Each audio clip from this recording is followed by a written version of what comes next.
I don't want to admit to being 100%, then that would affect how many shots I get over the next 3 or 4 days, which is the end of golf season. I actually have to produce a doctor's excuse not to hit out of a sand trap, the guys that I play against, and I've really been trying to make a good game on the first tee, so I don't want to say that I'm really 100%, but I really am. Front row, Coach. Hey, Nick, David Cloninger with the Charleston Post and Courier. You get South Carolina back on the schedule for the first time in 9 years this season. What do you remember from that 2010 game? Is there one player or moment that stands out above the rest? Well, I remember a lot. We got the lineman kicked out of our britches, in the game over there. And, we'd won, I think, 19 games in a row going into that game. And they really took advantage of and played a great game against us and took advantage of a lot of situations and exposed us in a lot of different ways. And we have a lot of respect for Will and what he's done at South Carolina, the team they have, and that's always a challenging place to play, and that's going to be a difficult game for us, and our players need to be ready to go. Coach, to your left on the second row. Clint Schweitzer, Great American Sports Network in Kansas City. Coach, you're entering your 13th year here at Alabama, 18th in the SEC. The slogan for this league is "It just means more." You've been around a long time in this league. What does it mean to you? The slogan is "It just means more," or what? I didn't get that. What is this? Being in this league for 18 years, slogan is "It just means more." What does this mean to you, coaching in this league? Well, I'm just glad to be here. This is a great league. The competition, the competitive venues, the fan interest, the passion that so many people have in so many programs. I've coached in several different leagues, including the NFL, the Big Ten, and I just think the interest and the passion here makes it special to be, a part of this. And then we have a lot of good football players, a lot of good football coaches, a lot of good programs in this league. That make it very, very challenging each and every year. And I'm just happy to be a part of it. And it's been a wonderful experience, and hopefully the players that have been a part of our program have a better chance to be successful in life because of it. And their experience as competitors are going to help them, have a better chance to be successful. Coach, to your right on the second row. Hey, Coach. Rachel Barbeau, Sirius XM. How you doing this morning? Doing good. I'm right here. 2 questions for you. The first one is, having covered you for many years, I know that you are very motivated by a loss and a win. I'm curious, after the national championship game, did you change any of your process, anything that you do, anything with practice, any way that you coach? Because you've been known to burn the midnight oil in your career and being willing to pivot when you see something that needs to be changed. Well, I think that we're constantly evolving as a program. We're constantly making little changes and things to, try to help us get better, whether it's overall program, offense, defense, special teams, any part of the program, personal development, academic support, whatever it is. We're always looking for a better way. But I think that we didn't do the things that we feel are very important to the program very well toward the end of the season last year. Now, I don't think we played with the kind of discipline that we want to play with as an organization and as a team. I don't think we didn't have a culture of accountability, with our team at the end of the season. I think putting the team first is always really, really important, and these are the kind of things that I think we need to improve on if we're going to be able to improve as a team and continue to develop and have success. And I think, you have to be able to live with success. You have to understand that success is not a continuum, it's momentary, and if you don't continue to do the same things that you've always done, you're not going to be successful. And I think sometimes players get complacent, take for granted that just because we played well in the past, we're going to continue to play well in the future, and then you create bad habits in the way you prepare, and then you get exposed by somebody that you play that is really, really good. So I don't think it was what we were doing so much as how were we doing it? How did we execute? What did we do? And, you know, that's something that we need to improve on, but we're also constantly trying to evolve as an organization. Coach, last question. Jimbo Fisher earlier this week talked about the biggest thing he took from you was your awareness in terms of mental health of your players. That's huge, Coach. And I heard you earlier this year talk to high school coaches and talk about that, about caring about your players, about really looking at them and seeing how you can serve them. Is that part of your legacy, how you want to be remembered in the SEC and in coaching? Well, I think, you know, what I'd like to, you know, I've been around been in two programs where they had icon coaches. You know, Woody Hayes at Ohio State and Coach Bryan at Alabama. And the one thing that makes those guys what they were and what they are is the number of players that have come up to me through the years in both those programs and tell me how much their coach impacted their life in terms of the lessons that they learned as competitors or the values that were instilled in them while they were in the program, the relationships that were developed. So that's really the number one thing that I'd like to be my legacy someday, is that there's a whole bunch of players out there that feel like something that we did helped them have a better chance to be successful in life. On the mental health issue side of it, you know, I've always been one of these people who are really, really interested in human behavior and the psychological disposition it takes to be a good competitor.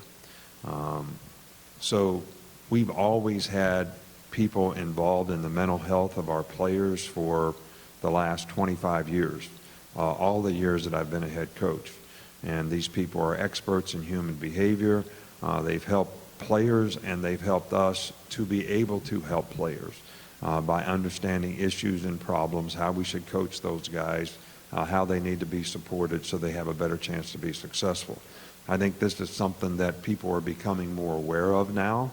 I hear in the NFL they're going to have somebody like that within every organization now. We've been doing that for a long time, and it's been very effective, I think, and helpful to the players. Coach, right here in the middle, second row. Jason Marks, 730 The Ump in Huntsville. I have to ask, how many times have you studied the tape from the national championship game this offseason, and how long did it take to get over? I don't know that you ever get over things like that. I think that we obviously looked at the game several times and tried to analyze the things that didn't go well, but it's not that difficult to figure out. And watching it over and over and over doesn't give you any additional insight. You know, it usually comes down to how did you execute, how did you block and tackle, how did you execute and do the things that you were supposed to do relative to how you practiced. And we didn't practice very well for the game. It was a difficult trip for our team. Same circumstance for them. They handled it a lot better than we did, and we didn't execute very well in the game. So I don't know that you ever get over those things. I think more about the games that we've lost, whether they're SEC championship games that we lost, playoff games that we've lost, games that we lost in a national championship game, things that we could have done differently that might have changed the outcome, things that we could do differently to change the program so we have a better chance to be successful in the future. But I don't think it takes long to figure it out. I don't think it takes long to watch the tape and see what you did wrong. And, you know, some of it is, you know, personnel issues. Some of it is execution issues. So, you know, but we're looking forward and trying to take the lessons that we learned from that game, implement those as lessons for our players in the future so that they have a better chance to be successful. And that's always the challenge. You know, it's a new season. How are we going to respond? What kind of leadership we're going to have? How are we going to reinforce those things that we're talking about to make it impactful for how we improve this year? Coach, to your right, front row. Hey, Nick, Matt Smith, Southern Pigskin. Similar to what Rachel was saying on the mental side of things, are there any measures you guys take to help players deal with more the mental side of injuries, like Tua last year, where you're cleared to play, but you're going to be in some pain for the rest of the year, probably not going to get better until after the season. Are there any measures you guys take to help those guys deal with the normal aches and pains and fighting through those that come with just a long football season and the grind of that? Yeah, I think that, when we have players that, struggle with injuries, and every player, responds differently. Some players can play with, their arm hanging off, and other players can't play very well if they have a hangnail. And I think that comes down to, their psychological disposition. And I think that we've always employed psychiatrists, sports psychologists, to try to help players deal with those issues. I mean, no different than dealing with the death in your family, dealing with an issue that you might have with your children. I mean, all these things are things that being supportive and helping people. The one thing that I've learned is, when players get injured or anybody gets injured, including myself coming back from this hip, is, you always anticipate that it might hurt again. And even though it's not, you're afraid to go full speed. You're afraid to step out because you're afraid you're going to hurt yourself again.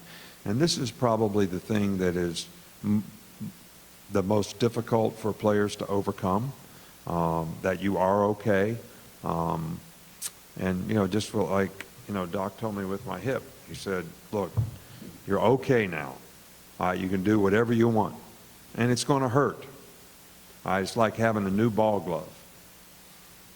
It's stiff. It needs broken in. So the more you do, the better you're going to be. I was still apprehensive to do some things, but I think that's normal. And I think as you do more things, you develop more confidence. But, having people who are there to support you and help you understand those things can be very helpful. Last two questions over here, Coach, in the front row. Hey, Coach. Rocco DeSangro, WHNT News 19 out of Huntsville. LeBron Ray, what have you seen from him this offseason on the football field, and what are some expectations you have from him for this upcoming season? LeBron Ray has been a very good player for us. He was very productive for us last year. We look at him even last year as a starter who rotated in and played probably just as much as any of the defensive ends. He's an athletic guy. He's got a great motor. He's gotten bigger and stronger. He's more physical now. We think he can be a really, really good player for us. And, he's had some, foot and ankle things that have bothered him a little bit in the off season, but, we expect him to be 100% in full go when we get started in August. And I think he's a player that we definitely want to count on to be a good leader on our team and someone who can contribute, and be very productive. Last question, gentleman, right here in the middle, second row, white shirt. Yes. You.